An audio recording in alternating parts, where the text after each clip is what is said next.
on m'a accusée d'avoir fait un faux usage de faux. Je suis diplômée avocat. Bonjour et bienvenue à toi dans cette nouvelle vidéo. Et quelle vidéo? Ça y est, je ferme un énorme chapitre de ma vie. Je ne ferme pas ma chaîne YouTube, bien au contraire, mais voilà, je termine ici, face à vous, un immense chapitre que j'ai ouvert avec vous quand j'étais en 3e année de droit. Et aujourd'hui, 5 ans après, le 24 novembre, j'ai enfin obtenu mon certificat d'aptitude à la profession d'avocat. Mais sachez, pour commencer, que j'ai bien failli ne jamais être diplômée. Alors, je vais vous expliquer un petit peu ce qui m'est arrivé, les notes que j'ai eues aussi pour le CAPA, ce qui a été difficile, ce qui a été facile, les erreurs que j'ai faites parce que j'en ai faites, la malchance que j'ai eue parce que j'ai eu aussi un petit peu de malchance, et la chance que j'ai eue parce que finalement, à la fin, j'ai eu un petit coup de chance. Donc finalement, voilà, je vais revenir un petit peu sur cette étape-là du CAPA. C'est vrai qu'on parle beaucoup CRFPA puisque bah voilà, c'est l'examen pour entrer à l'école des avocats, mais on parle pas suffisamment du CAPA alors que c'est pas tant que une formalité que ça. C'est vrai que quand on rentre à l'école des avocats, on sait qu'il y a le CAPA, mais bon entre guillemets, c'est un petit truc quoi. Alors que moi je l'ai vécu très différemment. C'était pas si évident, mais bon, voilà, je vais tout vous expliquer, sachant que à partir de 2026, le CAPA sera un petit peu remanié, donc vous aurez des conditions bien différentes et je pense plus favorables pour obtenir votre CAPA. Alors le CAPA c'est quoi? Eh bien comme je vous l'expliquais, c'est vraiment le certificat qui permet d'être avocat. Si t'as pas le CAPA, eh bien finalement tu peux pas devenir avocat. Le CRFPA ça suffit pas. Voir si tu n'as pas le CAPA, ton CRFPA, bah, il se dévalue complètement. Ça, c'est un peu l'analyse que j'ai faite après l'obtention de mon CAPA, justement. C'est me rendre compte que ceux qui n'ont pas eu le CAPA, ils sont finalement moins bien considérés plus tard sur le marché du travail actuellement qu'un étudiant de Master 2, enfin diplômé d'un Master 2, qui a fait par exemple toute sa formation en alternance. Parce que c'est vrai que quand on rentre à l'école des avocats, on n'est pas du tout salarié, on est stagiaire, c'est un statut qui est hyper particulier et pas du tout favorable. Et si on n'a pas le CAPA à la fin, on a passé 2 ans dans une école pour finalement ne pas du tout être diplômé. Donc ça peut vraiment poser des questions. Et c'est vraiment pas une situation qui est évidente parce qu'il n'y a pas trop de réponses pour le moment. En tout cas, moi, c'est ce qui a failli vraiment m'arriver. J'ai pas eu le CAPA en première session. Je suis allée au rattrapage. Et oui, il existe une session de rattrapage pour le CAPA. Alors, qu'est-ce qui m'est arrivé et quelles ont été mes notes? J'ai toutes mes notes ici. Et donc, je vais pouvoir vous les donner. Donc, c'est vrai que le CAPA, c'est différentes épreuves. On a eu du contrôle continu. Ça, c'est ce qui, justement, va primer à partir de 2026. C'est-à-dire que les élèves avocats vont vraiment être notés uniquement sur du contrôle continu. Ensuite, j'ai eu une note d'écrit. Donc, c'était un acte de procédure. On avait 5 heures pour lire un dossier et faire des conclusions ou une requête ou autre. Ensuite, l'épreuve de déontologie, la fameuse, elle est maintenue évidemment dans le cadre du CAPA. C'est une épreuve que vous allez passer, mais je crois qu'elle va être intégrée directement à votre contrôle continu. Ensuite, une épreuve de langue qui devient optionnelle. Donc, comment vous dire que ça va plutôt être ça en moins pour vous. Donc, nous, c'était de l'anglais. Et ensuite, on avait un exposé oral qui était soit une plaidoirie, soit un rendez-vous client. Donc, c'était en fonction du sujet. Moi, je suis tombée sur la plaidoirie. Et enfin, la fameuse, la difficile, l'éprouvante épreuve du rapport de stage. Alors quand je vous dis rapport de stage, vous pensez quoi? PowerPoint, un jury super souriant et vous trop heureux de raconter votre histoire. Eh bien ça s'est pas du tout passé de cette manière et à l'école des avocats, je tiens vraiment à vous dire que le rapport de stage, c'est pas du tout le rapport de stage que vous avez en tête. Bon, reprenons un petit peu depuis le début. Déjà, le contrôle continu, c'est différentes épreuves qu'on a passées tout au long de notre formation, sur les 6 mois de formation. Me concernant, j'avais 11,1 de moyenne générale en contrôle continu. Ça regroupait une dizaine de notes environ. Donc plutôt cool, 11,1. Franchement, j'ai discuté avec beaucoup d'élèves avocats et il n'y en avait pas beaucoup qui avaient plus que la moyenne, voire pas mal avec qui j'ai discuté qui étaient en dessous de 10. Donc bon, 11,1. J'ai fait le job, j'ai été hyper assidue, j'ai toujours fait mon travail. Donc voilà, bref, des notes plutôt cohérentes par rapport à l'investissement que j'ai donné. Ensuite, sur l'écrit, donc c'était la fameuse épreuve de 5 heures. Donc ça, c'est l'épreuve un peu horrible. Et je crois que cette épreuve, elle est supprimée, je crois, à partir de 2026. Ou disons qu'elle va être faite de manière différente. mais je crois plus que vous ayez 1 heure de rédaction. Et d'ailleurs, je trouve que c'est tout à fait normal parce que ça sert à rien d'écrire des conclusions à la main pendant 5 heures. On est bien d'accord que c'est un peu archaïque. Donc bref, ils ont bien fait de modifier cette épreuve. Donc c'est vrai qu'au CAPA blanc, personnellement, j'avais eu 8 ou 7. Enfin, j'avais pas une très bonne note parce que c'est vrai que j'ai pas fait beaucoup de stages en cabinet, tout bêtement. Et du coup, j'ai pas eu beaucoup d'expérience finalement de rédaction, d'actes. Donc pour mon CAPA blanc, c'était assez tôt dans la formation, j'avais pas encore fait mon stage. Et là, pour le CAPA, j'ai eu 10 sur 20. Donc franchement, j'étais contente parce que j'étais pas très très à l'aise non plus. J'avais fait 6 mois de stage en cabinet, ok, mais j'étais pas encore aguerrie sur tous les points. Mais bon, 10 sur 20, écoutez, j'ai fait le travail et ça a payé. Ensuite, la fameuse épreuve de déontologie. Donc pour mon CAPA blanc, j'avais eu 10 sur 20. Le jour du CAPA, donc j'arrive dans la salle et je suis face à un jury qui est plutôt avec une avocate qui est masquée et qui me sourit. Enfin, je vois qu'elle sourit. Ensuite, il y avait la présidente du jury et un autre avocat, mais qui n'a pas trop parlé. Donc, j'ai pas beaucoup de souvenirs de lui. C'est vrai que j'avais oublié, mais oui, il y avait un avocat en plus. Et j'avais donc eu 1 heure pour traiter un sujet. C'était un cas pratique sur des choses qui étaient assez simples. C'était des délits d'audience, donc un avocat qui a insulté un autre confrère, sur également la succession d'avocats, comment est-ce qu'il fallait faire quand on est avocat, quand on reçoit un dossier d'un client qui a un autre avocat, mais enfin, voilà, qui souhaite changer. Donc bref, vraiment tout ce que j'avais déjà fait et vu. En plus, j'avais fait des vidéos là-dessus l'année dernière, que j'avais publié là sur Insta. Donc bref, c'était vraiment des thèmes que je connaissais plutôt bien. Donc j'ai fait mon petit rapport, j'ai fait mon cas pratique, j'ai tout expliqué. Et puis ensuite vient la partie questions-réponses qui dure, je crois, environ 10 minutes, si je me trompe pas, ou un quart d'heure. Je me rappelle plus de la durée, excusez-moi, mais bon bref, qui dure un petit temps. Et la première question qui m'est posée, je vous la pose. Vous êtes avocat d'un mandataire sportif. Ok. Ce mandataire est donc un mandataire sportif, donc il a lui-même des clients qui sont des sportifs.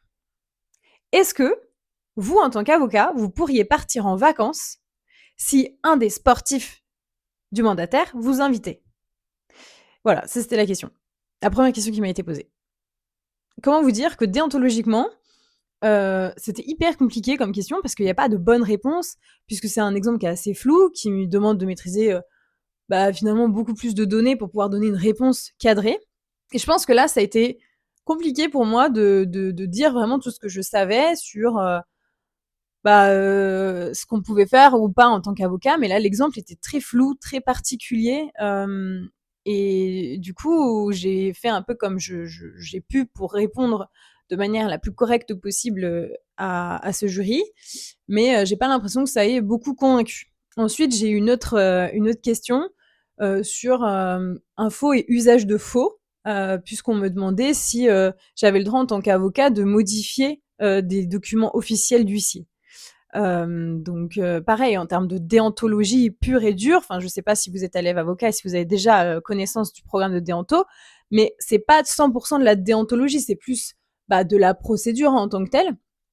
Donc pareil, j'ai essayé de raccrocher avec la déonto. Ensuite, franchement, je me suis donnée à fond parce que je connaissais quand même très bien mon cas et j'ai pas eu de questions sur mon cas. Enfin, vraiment pas. C'était vraiment ces 2 questions-là. Et en gros, ça a quasiment constitué toute ma petite période questions-réponses avec le jury. Et ça a donc conditionné ma note. Et donc, j'ai obtenu 7 sur 20 à cette épreuve. Donc, COEF 3. Donc, en toute honnêteté, j'étais pas surprise de la note. Mais c'est vrai que j'étais hyper frustrée parce que je connaissais très bien la déonto. Je suis pas du tout experte en déontologie, mais je veux dire, j'ai révisé la déonto comme beaucoup. Je maîtrise quand même beaucoup de choses. J'avais bien révisé. J'avais révisé cet été. Enfin, bref, j'étais un peu surprise par les questions qui m'ont été posées. Et finalement, on nous a expliqué que, voilà, le jury en tant que tel, ils sont pas du tout spécialistes en déonto. C'est des avocats qui sont bénévoles et généralement, voilà, ils ont pas du tout plus, comment dire, ils ont pas un diplôme particulier. Et je pense qu'au niveau du programme, concrètement de déontologie, il est pas très cadré, ce qui fait que on était quand même plusieurs, je trouve, en tant qu'élève avocat, à être très surpris des questions qui s'éloignaient vraiment du programme en tant que tel de déonto. Donc, bah, voilà, j'ai eu 7 sur 20, donc c'était un peu chaud qu'au F3. J'ai eu également mon oral donc d'anglais, le fameux. Donc là, j'étais vraiment hyper stressée parce que je parle pas du tout anglais. Vous le savez, je vous l'ai déjà dit au CRFPA. Je crois que j'ai eu 4 ou 5. Enfin, vraiment cata, la fille. Et là, on avait pareil un texte, faire un commentaire de texte en, je sais plus, 30 minutes et ensuite passer à l'oral. Donc c'est ce que j'ai fait. Je crois que j'ai compris un quart du texte. Mais disons que le professeur d'anglais a été hyper sympa. Et finalement, il m'a demandé, dans le cadre de mon oral, ce que je voulais faire, si je voulais m'inscrire au barreau, etc. Et je lui ai parlé de mes boîtes, donc la Juris Dead, ma chaîne YouTube, etc. Et il était trop ravi, genre c'était trop chou. Et du coup, on a commencé à parler donc en anglais, mais de mes boîtes. Et j'ai, enfin voilà, j'ai senti qu'il était hyper intéressé. Et puis il m'a dit ah bah écoutez, je vais aller regarder. J'irai regarder parce que bref, il m'expliquait qu'il était professeur d'anglais à la fac de droit et que du coup bref, il verrait avec ses étudiants pour parler de ma chaîne. Enfin, trop sympa, genre le jury trop gentil, hyper attentionné, attentif, etc.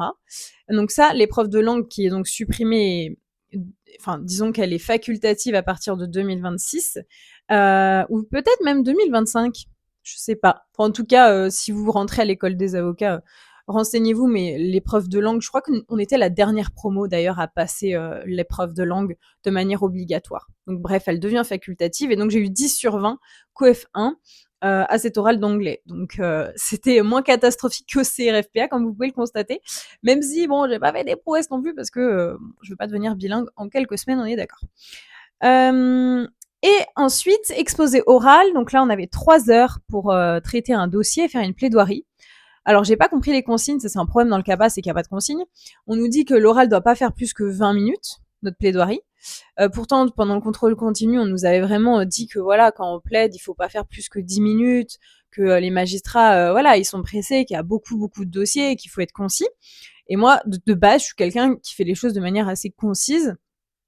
Donc j'ai plaidé, j'ai fait une bonne plaidoirie, j'étais contente. Mais c'est vrai que je crois qu'elle a duré peut-être 9 minutes, quelque chose comme ça. Et du coup, c'était hyper bizarre parce que j'arrive dans la salle, je plaide devant un jury de 3 personnes et il n'y a pas de questions-réponses. Donc je finis ma plaidoirie et moi j'étais même pas au courant qu'il n'y avait pas de questions-réponses, donc ils m'ont dit bah merci, l'oral est terminé. Et du coup je suis partie et j'étais pas vraiment au courant qu'il y avait pas, enfin c'était pas très clair au niveau des consignes si on doit vraiment faire 20 minutes d'oral ou si c'est une durée maximum. Et ça, bref, si ça avait été un peu plus clair pour moi, je pense que j'aurais pu faire mieux du coup, puisque j'ai obtenu 10 sur 20 à cet oral-là. Bon, je suis un peu déçue parce que j'ai fait enfin, je pense qu'en plaidoirie, je suis pas mauvaise du tout, que devant le CPH, ma plaidoirie, elle était bien parce qu'elle était concise, mais que bon, voilà, pour le cadre du CAPA, je sais pas si les 20 minutes étaient attendues. Donc, soyez vigilants quand il y a des durées sur les épreuves du CAPA. Souvent, j'ai l'impression que c'est quand même des durées pas maximum, mais nécessaires. Donc, renseignez-vous quand même parce que bah moi, je pense que j'ai dû perdre des points bêtement sur ça. Et c'est vrai que si on m'avait dit, bah voilà, ça doit durer 20 minutes, bah j'aurais 20 ou 15 minutes, je sais plus exactement, peu importe. Bah je pense que j'aurais fait en sorte d'étirer un maximum ma plaidoirie et de jouer avec le temps pour justement atteindre, bah voilà, le chrono nécessaire. Et enfin, les amis, donc ça c'était QF2. Et enfin, terminons avec ce qui m'est arrivé. Et franchement, j'estime que ce qui m'est arrivé, c'est hyper grave. On m'a accusé d'avoir fait un faux usage de faux lors de mon oral de rapport de stage. C'était une période horrible, c'est pour ça que j'ai pas fait de vidéo du YouTube quand j'ai eu mes résultats en première session parce que c'était déjà un peu compliqué. J'ai fait un post qui a énormément suscité l'intérêt. J'ai reçu tellement de témoignages d'avocats qui ont vécu la même chose que moi, entre guillemets. J'ai été très soutenue et aussi beaucoup critiquée par des personnes, en plus de ça, qui sont même pas encore, qui n'ont même pas encore le CRFPA et qui se sont permis de me critiquer publiquement, d'écrire des choses fausses sur moi. par rapport à mon témoignage sur cette épreuve. Vous avez peut-être entendu parler de ce que j'ai pu partager sur LinkedIn notamment. Mais personne ne sait vraiment ce qui s'est passé parce que sur le moment, je pouvais pas vraiment expliquer précisément ce qui s'était passé. Aujourd'hui, je suis diplômée du CAPA. Je pars du principe que ma liberté d'expression, elle est totale et que je peux expliquer voilà ce qui m'est arrivé lors de cet oral. Donc pour le rapport de stage, je vous rappelle que vous avez donc 2 stages à faire, stage PPI et stage final. OK. Ça, c'est soumis à des évaluations. À chaque fin de stage, vous avez une évaluation qui est faite par votre maîtresse de stage, voilà, avec des appréciations, etc. Et pour le stage final, il y a 2 évaluations. La première qui se situe au milieu du stage, voilà, pour faire un premier petit bilan. Et la seconde, en fin de stage. Bon, truc assez classique. L'école des avocats nous a demandé de faire un rapport, d'accord? Donc c'est un dossier écrit. On a eu quelques consignes, à savoir faire une 40aine de pages. Dans notre rapport de stage en cabinet d'avocat, on doit faire 2 parties. Première partie sur vraiment le stage en tant que tel, et la deuxième partie sur un dossier qu'on choisit, qu'on a traité dans le cadre de notre stage et qu'on explique à notre jury. En toute, on anonymise, il y a pas de données couvertes par le secret professionnel évidemment, mais bref, on explique un cas et on doit expliquer notre stratégie de dossier. On nous donne la police, c'est-à-dire qu'on devait faire time 12, je crois, ou 11, avec l'écart maximum de 1,5 entre les lignes. Enfin bref, on nous a donné quelques petites informations comme ça. Et moi, c'est les informations donc moi que j'ai listées pour construire mon rapport de stage. Dans notre dossier, on devait mettre également une courte présentation, notre CV et séparer les 2 dossiers qui étaient dans un seul et même dossier par un intercalaire. Voilà, je crois que c'était à peu près toutes les consignes de forme et grosso modo de fond qu'on avait. Et ce dossier, on devait le restituer format papier à l'école et on devait également l'envoyer par Drive. D'accord, pour l'avoir en PDF. Bon, l'histoire de format papier, j'ai envie de dire, ça craint parce que franchement, on était hyper nombreux et tous les envois postaux qu'il y a eu pour ces rapports de stage, toutes ces feuilles de papier qui ont été imprimées, enfin bref, je trouve que c'est vraiment nul pour le coup d'avoir un rapport de stage papier qu'on doit envoyer à l'école avec toutes les problématiques que ensuite ça a engendré. Je vous explique. Donc moi, j'ai envoyé mon rapport de stage fin août, comme c'était demandé. C'était avant le 24 août, si je me trompe pas. L'école devait l'avoir reçu avant le 24. Et donc, moi, j'ai fait en sorte que l'école le reçoive, je crois, vers le 20.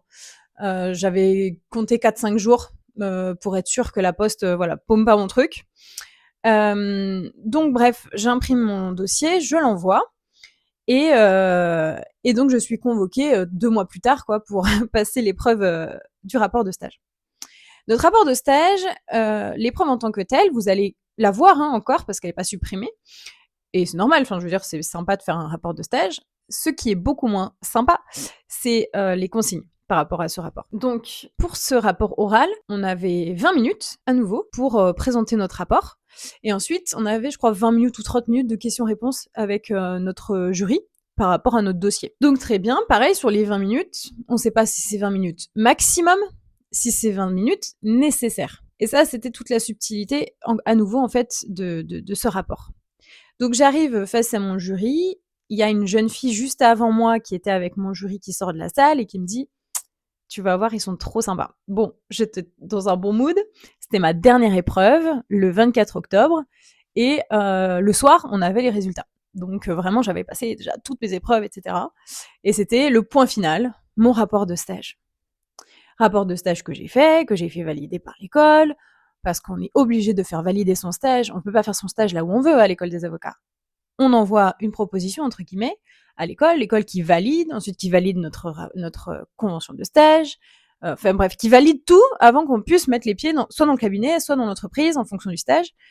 Mais bref, on ne fait pas tout ce qu'on veut, parce que ça doit être en lien avec notre cursus à l'école des avocats. Donc moi, j'avais tout fait valider, comme tout élève. Enfin, j'ai suivi les consignes, quoi. Donc j'arrive lors de cet oral, et là, la présidente du jury, qui est une avocate, peu importe qui, vient me voir, et je la sens hyper tendue. Je la sens pas super gentille comme la jeune fille juste avant moi m'avait dit en mode « T'inquiète, ils sont trop sympas ». J'avais pas cette impression-là. Je la sentais plutôt presque agressive dans sa manière de prendre mon passeport, de regarder, etc., de me donner un petit peu les consignes en mode vous asseyez, etc. Donc j'étais en mode c'est mon oral, ils sont en train de se remettre un petit peu en mode jury, strict, etc. Puis ça va se détendre au fur et à mesure de la discussion. Enfin, je vais pas me formaliser, c'est comme ça, c'est un oral, ils sont un petit peu stricts, mais bon, je passe un oral, je suis pas à Disneyland non plus. Donc très bien, on m'explique que j'ai donc 20 minutes pour faire mon exposé, et ensuite qu'on enchaînera avec des questions-réponses. Bref, on me redonne les consignes. Donc je débute mon exposé de stage PPI, puisque c'est ainsi qu'on nous a demandé de faire, et ensuite pour mon stage final.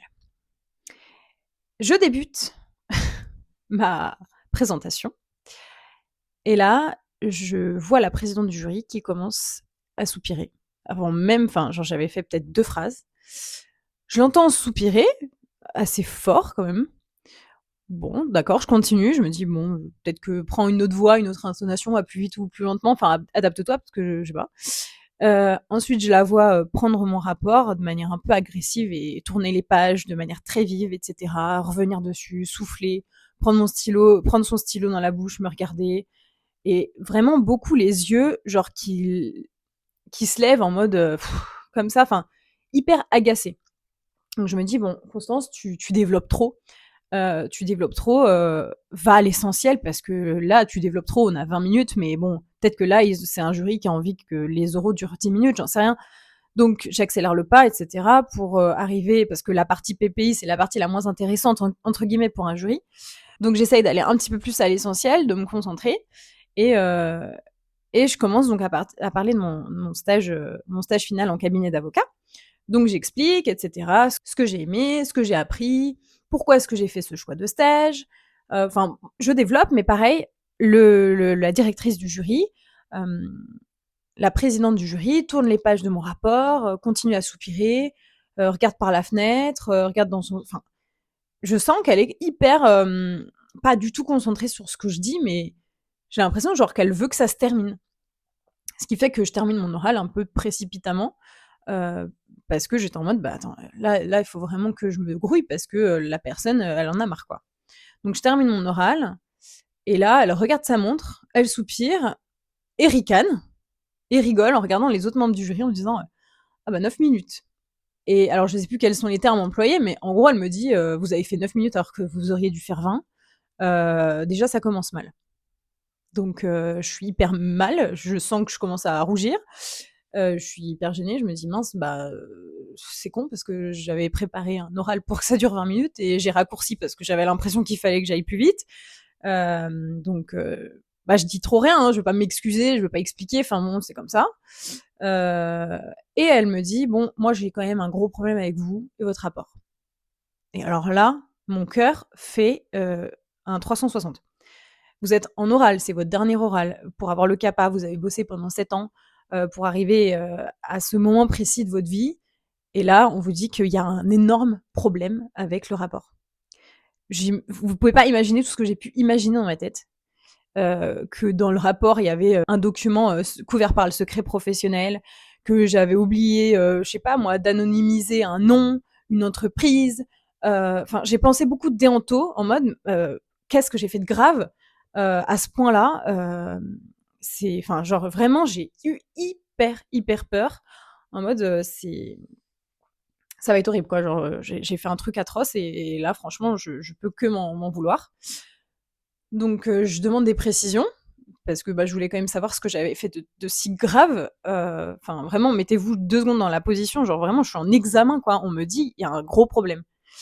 Je lui dis, qu'est-ce qu'il y a? Et elle me dit, vos évaluations de stage, elles sont pas du tout conformes. Moi, je pense pas qu'elles soient authentiques. Et alors là, je sais pas si vous pouvez imaginer ce que j'ai ressenti. Donc là, j'étais plus dans le registre de la déonto, mais carrément même de ma bonne foi, de l'authenticité de mes évaluations.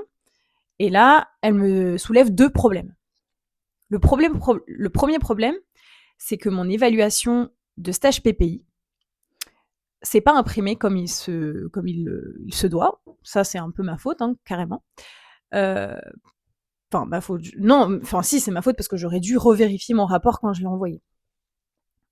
Mais c'est imprimé vierge avec la signature de ma maîtresse de stage. Donc ça, c'est un problème de PDF protégé, je vous le dis, sachez-le. Et quand je l'ai envoyé à l'imprimeur et qu'il l'a imprimé, il n'a pas déverrouillé mon PDF, ce qui fait que les données sur mon évaluation de stage PPI ne sont pas imprimées parce que c'était considéré comme des données sensibles qui ne pouvaient pas être imprimées. Il fallait juste déverrouiller le PDF.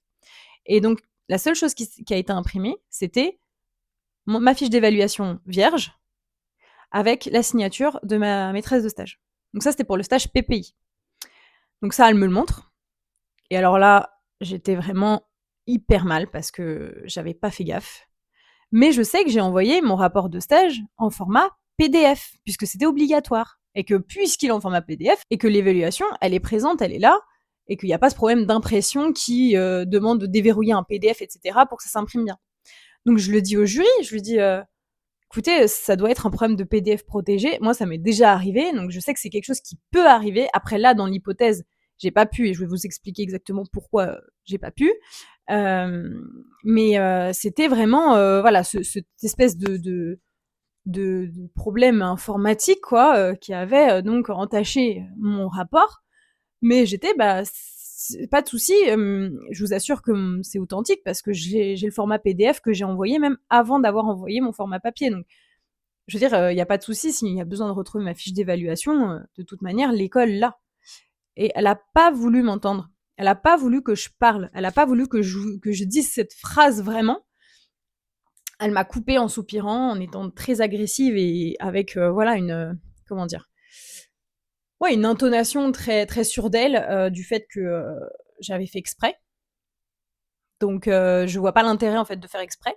Enfin, elle voyait bien qu'il y avait eu un problème, quoi, que c'était pas, enfin, pourquoi est-ce que j'aurais fait ça dans mon rapport de stage? Quel est l'intérêt?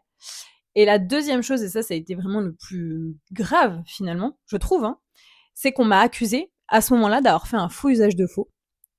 Parce que, tout simplement, mon rapport de stage final, donc mon stage en cabinet d'avocat, n'avait pas été tamponné avec un tampon, vous savez, les tampons, quoi, d'entreprise, avec le cachet du cabinet, mais avait juste eu la signature de ma maîtresse de stage. Tout simplement parce que ma maîtresse de stage n'a pas de tampon. Je veux dire, moi, je suis chef d'entreprise, j'ai pas de tampon d'entreprise, hein, c'est pas la fin du monde, enfin, genre, c'est pas obligatoire. Et parce qu'il n'y avait pas de tampon sur ma fiche d'évaluation de mon stage final, dans ce cas-là, elle m'a dit que l'évaluation était donc pas authentique. D'autant plus, elle m'a dit que ma fiche d'évaluation avait été écrite sous format informatique, que c'était pas écrit à la main par ma maîtresse de stage, et que c'était moi du coup qui avait forcément écrit le rapport de la fiche d'évaluation de mon stage final, qui, elle, ces fiches d'évaluation en stage final c'était bien imprimé normalement, il n'y avait pas le problème du PDF et tout du stage PPI, mais simplement il n'y avait pas de cachet d'entreprise, de tampon, mais il y avait juste la signature de ma directrice de stage.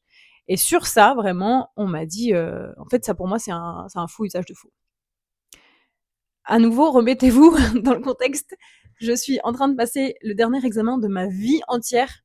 J'ai déjà passé en tout peut-être 15 ou 20 épreuves, parce qu'avec le contrôle continu, avec les épreuves du CAPA, c'est beaucoup de pression, beaucoup de travail, beaucoup de temps.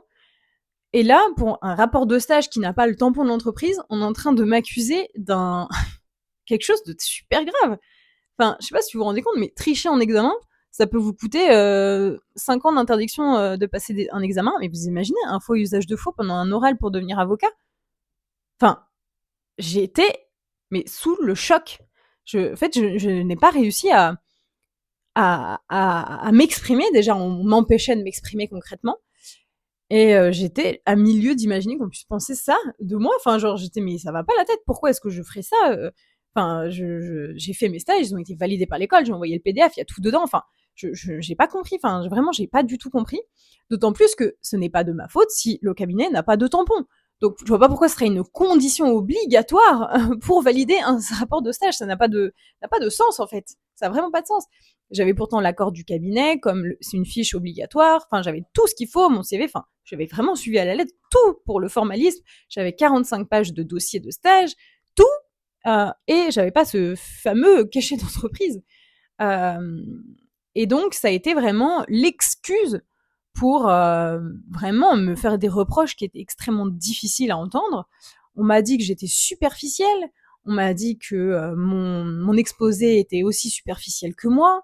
Enfin, des choses c'était hyper dur. Enfin, ce moment était horrible à vivre parce que je me faisais charger sur plein de choses complètement extérieures à l'objectif même de l'épreuve, à savoir discuter de mon stage.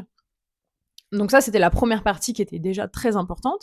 Et la seconde partie, c'était vraiment de l'acharnement sur mes choix de stage. Le fait que j'ai fait mon stage en PPI dans une Legal Tech, ça m'a été reproché, mais de manière tellement vive. On a fait des contresens de ce que je disais. On essayait toujours de me contredire. Pourtant, j'étais là pour vraiment soutenir la profession, pour expliquer, enfin, de la même manière que je l'ai fait pour le rattrapage, puis je vous expliquerai le rattrapage. Mais vraiment, j'ai fait extrêmement attention. J'ai prouvé plein de choses. J'ai expliqué que mon stage PPI, c'est pas extrêmement bien passé. Pourquoi?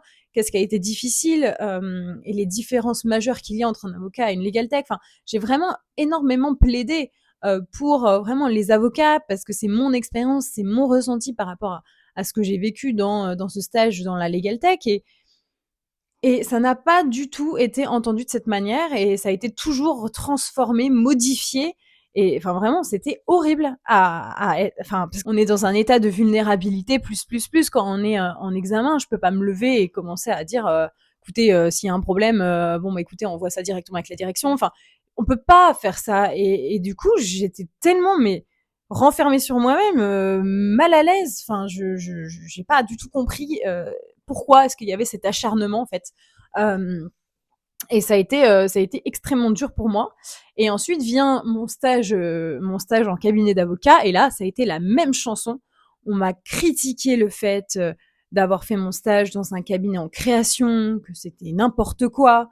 On m'a critiqué le fait d'avoir voulu voir la création d'un cabinet d'avocat de mes propres yeux.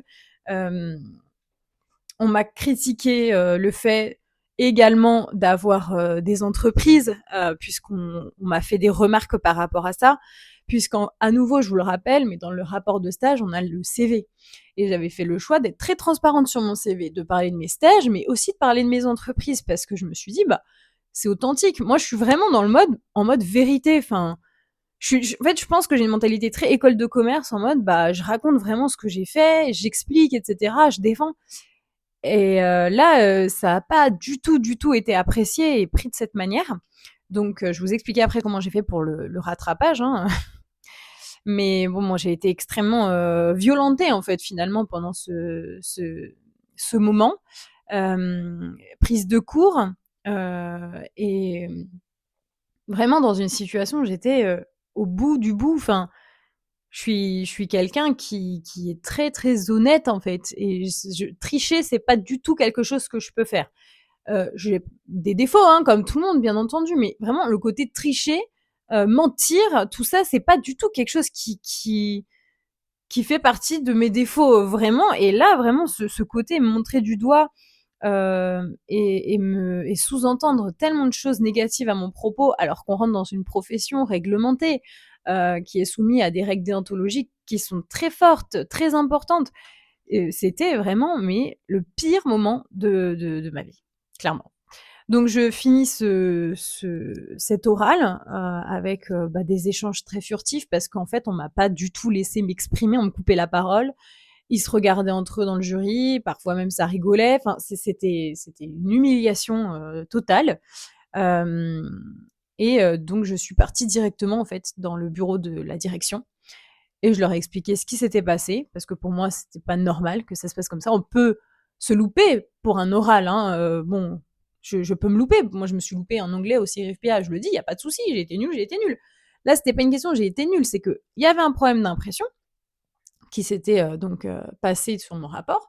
Mais au-delà de ce problème-là d'impression, le fait qu'il n'y ait pas de tampon de l'entreprise du cabinet d'avocats et qu'on m'accuse d'avoir fait un faux et usage de faux lors d'un oral pour l'obtention d'un diplôme officiel, comme celui pour devenir avocat, c'était pour moi bien plus important, bien plus grave, bien plus questionnant.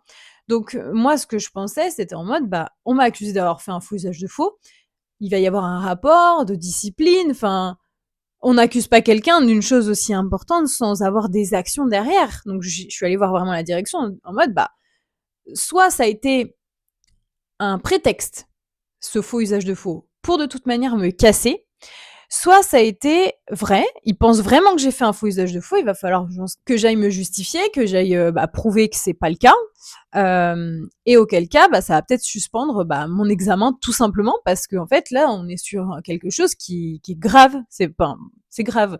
Accuser quelqu'un de faux usage de faux, on fait pas ça en claquant des doigts. D'autant plus que dans le jury, je vous rappelle, c'est des avocats et magistrats quand même. Enfin, c'est des personnes qui sont des personnes de la justice. Donc, enfin, ouais, vraiment, c'était vraiment pas un moment facile à vivre. Donc je dis à l'école, à mon avis, c'est soit on va me mettre 4 sur 20, soit dans ce cas-là, à mon avis, l'école va être rapidement contactée pour justement qu'ils signalent ce soupçon qu'ils ont, parce qu'ils ont fait des accusations, mais au-delà de ça, c'est des soupçons, ok. Et dans ce cas-là, qu'est-ce qui va se passer pour moi? Donc la direction m'a rassurée. Je leur ai expliqué, vous pouvez aller voir sur le PDF que je vous ai envoyé avant que vous réceptionniez mon rapport de stage, l'évaluation de ma maîtresse de stage, qui ne s'est donc pas bien imprimé. Allez voir si il apparaît bien sur votre PDF. Ce qui m'a bien été confirmé. On m'a dit oui, c'est bon, il n'y a pas de souci. Donc il n'y a absolument aucun soupçon de faux usage de faux. Et sur ce tampon d'entreprise qui était absent, l'école n'a pas su me répondre, mais ils m'ont dit non, mais c'est pas censé être un problème. Évidemment que c'est pas grave de pas avoir de tampon. Sachant que la présidente de mon jury m'a quand même dit un tampon ça coûte 20 balles. C'est quand même pas compliqué de s'en procurer. Hein. J'étais en mode oui, d'accord, mais enfin bon, je vais pas dire ça. Enfin, genre, ça se dit pas. En un rapport, ça se dit pas. Donc l'école m'a rassurée. Ils m'ont dit bon, on n'a pas encore les notes, faut quand même pas stresser, etc. J'étais non, c'est COEF 3. COEF 3, si tu veux empêcher une personne d'être titulaire du CAPA, tu lui mets 4. Donc 4 COEF 3, sachant que les notes au CAPA, il y en a qui ont des excellentes notes, mais la majorité des étudiants, on est entre 10 et 11, quoi, 10, 11, 12. Donc un 4 sur 20 COEF 3, ça te lamine, quoi. C'est dur, c'est une note rédhibitoire. Donc j'attends tout l'après-midi. On a les résultats vers 20h. Et là, je vois que je suis ajournée. Donc franchement, je suis décomposée. J'avais un petit espoir, mais au fond de moi, je savais que, à mon avis, le jury voulait simplement m'empêcher de réussir, clairement. Et l'école nous demande, pour tous ceux qui sont ajournés, d'aller à l'étage pour faire une réunion d'information, qui était 20h. Hein. C'était vraiment fatigant cette journée. Donc on était 35 ajournés. L'année dernière, je crois qu'ils étaient une dizaine. Donc quand même 3 fois plus. Alors on est une plus grosse promo que celle de l'année précédente, mais bon, c'était quand même assez conséquent. Donc là, c'est vraiment le moment horrible, parce que t'as tout le monde qui pleure, tout le monde qui est triste, tout le monde qui est en colère. Moi, j'étais pas triste, j'étais en colère. J'étais extrêmement en colère, moi. Je sortais de cet oral qui s'était mal passé. Hein. Et au-delà de cette mal passé, on m'a accusé de choses, c'est très grave, je le rappelle. Enfin, pour moi, c'était très grave. Et ça a été, j'étais extrêmement en colère contre l'école, contre tout, parce que je me dis non mais attends, l'école, ils peuvent pas laisser des accusations comme ça, et ils peuvent quand même prendre ma défense, aller voir le jury et dire non mais attendez, refaites-lui passer son oral, il y a pas de problème au niveau de l'authenticité de ses évaluations et on passe à autre chose quoi. Il y a rien eu enfin il y a rien eu quoi par rapport à ça, donc ouais, pour moi c'était extrêmement dur parce qu'il y a ce côté à l'école où on nous accueille, mais s'il y a un problème, on n'a pas vraiment de personne pour nous protéger. L'école, elle n'est pas là pour nous protéger. Et là, je me suis sentie vraiment hyper vulnérable et délaissée. Délaissée. Et on a nos relevés de notes. Et je vois que pour mon rapport de stage, j'obtiens la note de 3 sur 20. Et que j'ai la pire note de la promo. Donc là, 3 sur 20, c'était hyper dur.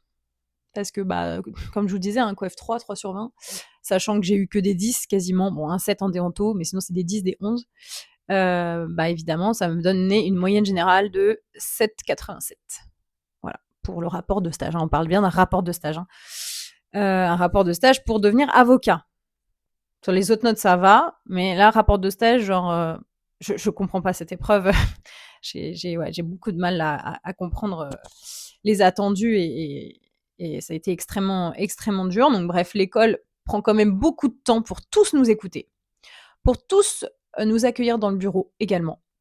De la direction. Moi, j'étais déjà allée les voir quand même dans l'après-midi, donc je suis pas restée très longtemps. Il y a vraiment ce côté quand même où l'école nous a accompagnés. Donc tout à l'heure, je vous disais, je me suis sentie délaissée après mon oral, mais après les résultats, l'école, ils nous ont quand même dit, bon, maintenant on passe au rattrapage et je veux que tout le monde réussisse, et ils nous ont bien motivés. Je tiens à le souligner, même je suis pas tout à fait d'accord avec tout ce qui se dit, tout ce qui se fait au sein de l'école. Je souligne quand même ça, c'est vraiment du temps qui nous a été donné pour nous écouter, nous expliquer. Mais on sent que l'école est complètement dépassée, en fait, parce que la seule chose qui nous a été dite, c'est que le jury est souverain, que l'école ne peut rien faire. Moi, ça me questionne. On est dans une école qui, finalement, ne peut même pas prendre notre parti. Et ça reste quand même en suspens pour moi. Donc, je repars avec ma valise, mon sac, et je prends le train. Il est 21h30, le dernier train pour rentrer chez moi, où j'ai 1h30 de train. Je me fais contrôler, j'ai pas mon billet. Le gars commence à me mettre une amende. Je commence ça c'est la fun fact, c'est quand même horrible. C'est vraiment la pire journée de ma vie. Je commence à pleurer. Enfin, vraiment, j'étais en mode non mais vas-y. Enfin, j'avais ma carte bancaire, j'avais payé mon amende. Hein, j'étais en mode bah, allez. Mais je pleurais, j'étais en mode c'est pas possible. Il y a rien qui fonctionne dans ma vie.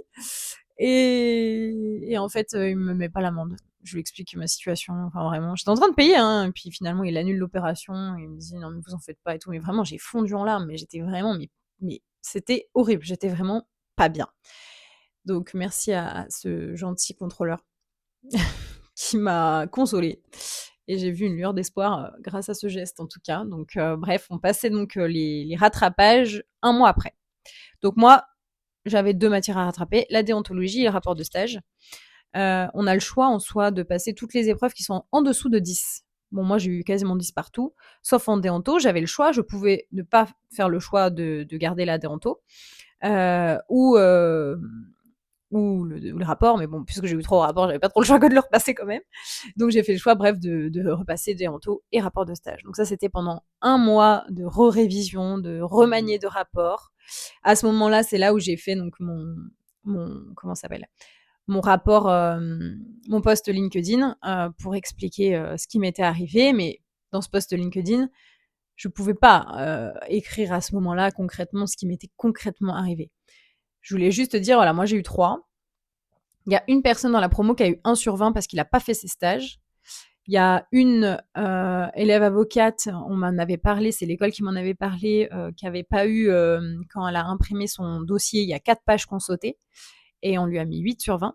Et en plus, cette jeune fille était également a été jugée par le même jury que le mien. Donc ça faisait 2 fois qu'ils voyaient un problème d'impression. Bon, elle, ils lui ont mis 8, moi, ils m'ont mis 3. Bon, ils m'auraient mis 8, j'aurais aussi été au rattrapage. Hein. Mais 3, je trouve qu'il y a quand même cette volonté de marquer le coup, quoi. On marque le coup, on a mis un 3. Je trouve ça très agressif comme note. D'autant plus que j'avais fait tous mes stages, mes trucs, j'avais tout bien validé. Enfin, il n'y a pas de souci. Hein. Donc, bref, ouais, ça a été un mois un peu compliqué. D'autant plus que j'ai reçu évidemment des messages de haine, de gens qui se sont, comment dire, amusés de ma situation. Après, bon, voilà, hein, j'ai fait mon post LinkedIn, je sais très bien que ça allait être client. Hein, je me connais, je connais parfaitement voilà, ce qui se passe sur les réseaux, je suis pas naïve, mais bon, il y a un moment, quand je vois un étudiant de 3e année de droit qui commence à me punchline sur Twitter, à me critiquer comme ça ouvertement en post, pareil pour quelqu'un qui est en train de passer le CRFPA objectif 2027, j'ai envie de dire c'est bon, calme-toi, tu connais pas ma vie, tu sais pas du tout ce que je fais apparemment, puisque tu inventes le fait que j'invente, que je crée des fiches de révision ou je ne sais quoi, ou que mieux encore, on m'a carrément envoyé des screens de gens qui expliquaient qu'apparemment je vendais des formations pour devenir avocat. Avec un business plan, les gars, 500 € de l'heure et tout. Non, mais le truc, j'étais, mais jamais, jamais, jamais je n'ai fait ça. C'est pas du tout dans mes ambitions. J'ai beaucoup plus d'ambition que ça. Donc, bref, c'était un peu lunaire ce mois. C'était dur parce que, déjà, j'étais pas diplômée. Et à côté de ça, j'ai quand même ma famille, quoi. Au-delà des réseaux, de tout ce que ça peut renvoyer, j'ai ma famille, j'ai ma mère, et voilà, qui m'a élevée, toute seule avec mes frères et sœurs et qui attend de nous qu'on ait des diplômes et que voilà, ça ce soit un espèce de remerciement aussi pour le temps et tout ce qu'elle a consacré pour nous. Donc bah voilà, j'ai mes sœurs, qui sont très bien diplômées, qui ont fait des études brillantes et cetera et puis bah moi, je me retrouve, avec un 3/20. Pareil, c'est tout bête, hein, mais mon grand-père, moi, quand j'ai eu le CRFPA, il est trop fier, il m'appelle maître depuis 2 ans. Et je lui dis que j'avais eu 3/20, mais lui 3/20, il se dit mais qu'est-ce qu'elle a fait ma petite fille, mon Dieu, mais c'est une honte internationale. Enfin, tu vois, genre il y a ce truc de, c'est hyper difficile à expliquer, puis expliquer, bref, tout en détail à mon grand-père. Bon, bref, c'est compliqué. Et franchement, ça a été un mois dur, très très dur, de remise en question. D'autant plus que pour moi, tout continue, quoi. J'ai mes boîtes et il faut que ça continue, mes projets, répondre aux mails. Je suis chargée de TD, continuer à faire les corrections, à suivre mes étudiants. J'ai pas le droit, quoi. J'ai pas le droit de m'arrêter, de souffler, de pleurer. Enfin, faut que je continue. Et c'est vrai que c'était une charge mentale qui a été très compliquée. J'ai pas beaucoup dormi depuis quelques mois maintenant. Maintenant, ça va mieux depuis que je suis diplômée, mais je passe des nuits vraiment à me réveiller avec vraiment le cœur qui bat très vite, le stress, l'angoisse, la peur, voilà. Puis ça ternit aussi mes relations, même avec mon mari. Genre, je suis hyper sensible. Enfin, j'étais hyper sensible pendant cette période-là, hyper énervée. Ouais, c'était vraiment un mois compliqué, très compliqué à gérer pour moi. Donc bon, j'ai pas eu trop d'autres choix que de repasser donc ces épreuves. Donc j'ai repassé la déonto, je suis tombée sur un sujet qui était plutôt intéressant. J'ai pu l'expliquer comme il se doit, mais quand je rentre dans la salle, qui je vois? La présidente de mon jury de rapport de stage, qui est là pour mon rattrapage de déontologie. Donc quand je suis rentrée dans la salle, j'étais pas bien. Elle m'a vue, je l'ai vue, on s'est vus. Et là, ça a été très très difficile parce que j'étais hyper stressée. Je connaissais bien mon sujet, mais par contre, ça m'a énormément angoissée qu'elle soit là. Parce que je trouve qu'en termes d'impartialité, c'est pas fou. Même si je conviens, hein, il y a pas eu beaucoup de discussions de sa part, même pas du tout, puisqu'elle m'a pas du tout adressé la parole. Même, je sais même pas si elle m'a vraiment écoutée, parce que, bon, bref, voilà, elle s'est mis vraiment en retrait. Mais j'ai été très surprise quand même de ma note de rattrapage en déonto, parce que j'ai eu 10/20, alors que j'ai fait un bon travail. J'étais plutôt satisfaite. Je veux dire, j'ai répondu à toutes les questions. Je peux pas expliquer, j'ai eu 10. Bon, écoutez, au moins ça a validé. Et ensuite, mon rapport de stage, donc je l'ai refait, je l'ai remanié. J'ai suivi les conseils de beaucoup d'avocats qui m'ont énormément écrit pour me donner des conseils. Voilà, on m'avait dit sûrement ça doit puer trop l'entrepreneuriat, t'as trop une vision entrepreneur, donc ta manière d'écrire, ça doit se ressentir. Donc j'ai pris en compte cette remarque que j'ai trouvée pertinente parce que j'ai fait très attention pourtant pendant mon premier rapport d'être très neutre. Mais ça a dû quand même se ressentir. Mais est-ce que de là à mettre 3/20 parce que ça se ressent, je sais pas si c'est la bonne manière de faire. Je reste dubitative sur la méthode. Mais bon, j'ai remanié mon rapport, j'ai fait plus attention sur cette fameuse fiche de PDF protégée, etc., que cette fois, ça soit bien imprimé.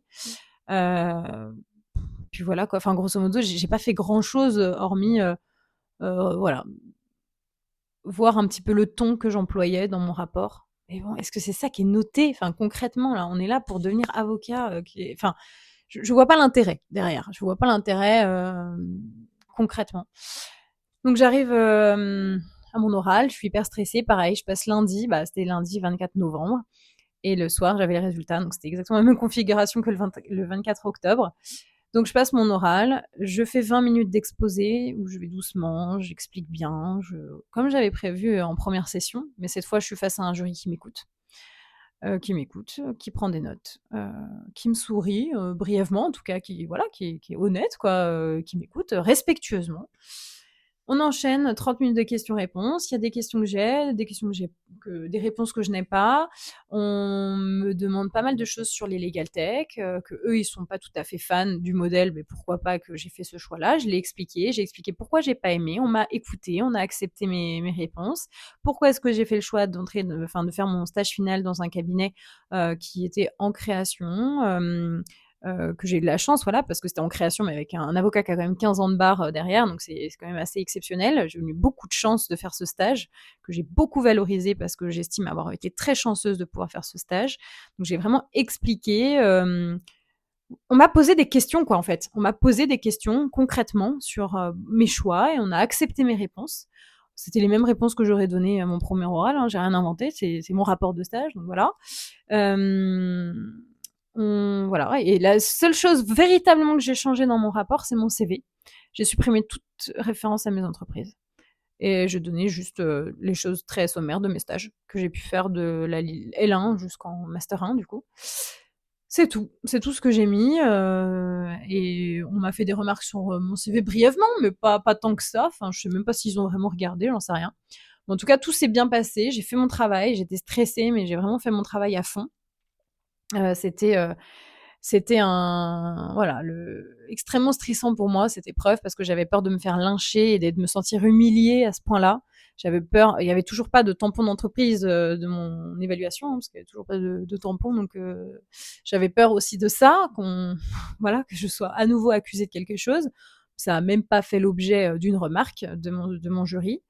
Enfin voilà, c'était un travail qui était très différent, avec un jury composé de personnes, bah, en tout cas, je sais même pas si c'est bon terme bienveillant parce qu'en fait, ils ont fait leur travail. Ils étaient très professionnels en fait. Il y avait une posture. Ils étaient là pour me questionner, connaître mes réponses, me pousser dans ma réflexion de ci, de ça, de mes choix, de ce que j'avais pu écrire, etc. Et, et absolument pas cette espèce de soupçon qui planait sur l'authenticité de mon travail, sur ce que j'étais. Enfin, c'était très sain. Donc, je suis sortie de mon oral avec la même impression qu'après mon grand oral du CRFPA, contente de mon travail, en me disant que peut-être que cette fois c'était bon. Et, euh, et le soir, j'obtiens donc les résultats, je suis admise, c'est bon, je suis titulaire de mon certificat d'aptitude à la profession d'avocat, avec la note de 14/20 à mon rapport de stage. Donc, bilan, moi, ça me fait beaucoup rire de repenser à tous ceux qui ont pu, mon Dieu, mais c'est les messages de haine que j'ai pu recevoir parce que j'avais eu 3/20 que je l'avais dit, en mode ah, tu vas te faire griller, ah, mais là, t'es morte, t'es folle d'avoir écrit un post LinkedIn. Si t'as 3/20, c'est qu'il faut que tu te remettes en question. Si t'as 3/20, c'est que t'es mauvaise. Si t'as 3/20, tu peux pas faire ça. Si t'as 3 sur... Mais voilà, des trucs qui n'avaient pas du tout de sens. Bon, bah, voilà, maintenant j'ai 14/20 à ce fameux rapport de stage qui, entre guillemets, ne donne pas du tout mes capacités à devenir avocat, clairement. Hein. C'est juste, bah, je fais un petit récap de ma vie. Je sais pas vraiment qu'est-ce qui est recherché derrière ce rapport. C'est toujours ma question. Ça peut être intéressant de faire un rapport, mais peut-être qu'au F3, calmons-nous, quoi. Enfin, je sais pas, je trouve que c'est un petit peu bizarre. On n'a pas du tout de grille de correction, de grille d'évaluation, plus exactement, de grille d'évaluation. Donc, le jury, le jour J, on arrive et peut-être que lui, il a une grille différente de nous, de la nôtre, qui nous a été donnée par l'école, puisque l'école nous a donné 2-3 informations hein, pour construire nos rapports, mais pas de ce qui va être noté, c'est la clarté de votre expression, ça sera sur X points, alors que le jury avait une fiche avec vraiment des critères précis quand je suis passée en rattrapage. Donc, bon, je suis très heureuse d'être diplômée. Je suis très fière de mon travail, très fière d'être restée, mais je pense que c'est la première fois de ma vie que j'ai hésité à repasser, mes épreuves du CAPA. J'ai beaucoup hésité parce que j'avais été humiliée et accusée de choses graves lors de ce rapport et j'avais peur d'y retourner en fait. Vraiment, ça m'a traumatisée, ça m'a tourné dans la tête pendant un mois. Ça m'a tétanisée. Vraiment, enfin, sans fondement et en plus il y a eu aucune poursuite, rien, il y a aucune, enfin, les accusations qui ont été faites à mon égard lors de mon premier passage de rapport de stage, ça a eu absolument aucun impact, hormis me mettre 3/20. Mais enfin, c'était pas fondé, puisque si ça avait été vraiment fondé, il faut le signaler. Quelqu'un qui fait un faux usage de faux lors d'un examen officiel, ben oui, il faut le dénoncer, c'est normal. Mais là, clairement, il y a rien, parce qu'il y a rien, parce que j'ai rien fait. Et que c'était pas fondé, que c'était juste un prétexte. Donc voilà, ça je le garderai en tête, je pense, pendant très longtemps. Rancunière, je sais pas si je suis, mais je peux le devenir. Parce que là, franchement, à la dernière marche de mon parcours, ça a été voilà, extrêmement dur et très humiliant d'avoir cette note. Alors que voilà, la majorité des étudiants qui repassaient l'épreuve avaient eu entre 6 et 8. il y avait eu des problèmes et beaucoup m'ont dit: «Oui, mais j'ai fait ci, oui, mais je l'ai bâclé, oui, mais bon». Personne avait vraiment l'expérience telle que je l'ai vécue en mode: «Tu as 3 sur 20, on t'a accusé d'un truc mais lunaire et tu as pas eu le droit à la parole». Et voilà, ça a été, extrêmement difficile, donc je pense que je ferai des vidéos pour vous aider un maximum, à faire votre rapport de stage pour l'école des avocats. Parce que c'est pas du tout une épreuve comme, son nom l'indique. Je pense que derrière, il y a quand même une espèce de notion de filtre. C'est aussi une épreuve un peu de déontologie, j'ai l'impression. Il y a beaucoup de choses, et après il y a le facteur chance et tout à l'heure je vous disais, j'ai eu de la chance et oui, j'ai eu de la chance de tomber sur un jury qui a fait son travail en 2e session et j'ai pas eu de chance de tomber sur un jury qui n'a pas fait son travail en 1re session. Et ça, je le pense vraiment qu'il y a le facteur chance et beaucoup d'élèves avocats l'ont dit. Il y a vraiment ce truc de, bah, si tu tombes sur un mauvais jury et ça, c'est pas normal. On est censé être noté, point. Il y a pas de bon ou mauvais jury. Faut pas, ça devrait pas être le cas. Et là, voilà, ça a été très disparate. Donc, si j'avais eu 14 directement à mon rapport de stage, comme ça aurait dû être le cas en 1re session, bah, j'aurais validé en 1re session, même avec un 7 en déonto, quoi.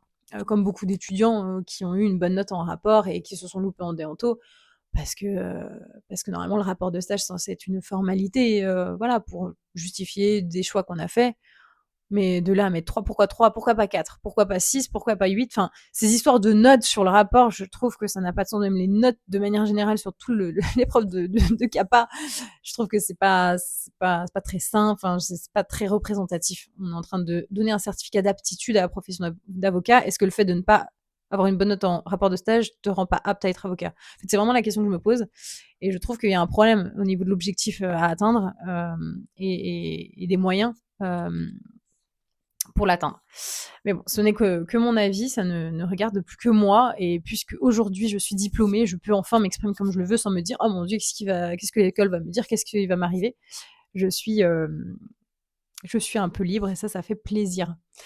Voilà, donc en tout cas pour ce chapitre CAPA, c'était vraiment une vidéo où je voulais vous raconter mon CAPA. Il va y avoir plein d'autres vidéos sur l'école des avocats, sur les conseils que je peux vous donner pour valider ce CAPA, vous donner tous mes conseils. C'est un très beau diplôme, j'en suis extrêmement fière. C'est pas juste le fait d'être diplômée, c'est ce long parcours, la fierté que je vois dans les yeux de ma mère, dans les yeux de mon grand-père, de ma grand-mère, enfin c'est bête, mais c'est tout ça qui compte, finalement, de voir ses proches fiers de soi. Hem, j'ai grandi dans un cadre, privilégié, je pense, où j'ai été, très accompagnée, c'est sûr. Mais, j'ai également, voilà, eu, des difficultés, comme tout à chacun d'ailleurs. Et aujourd'hui, c'est une page aussi qui se tourne et un objectif atteint, qui devait être atteint, depuis, toujours. C'est un challenge, que j'ai depuis que j'ai 11 ans et ça y est, ça c'est fait.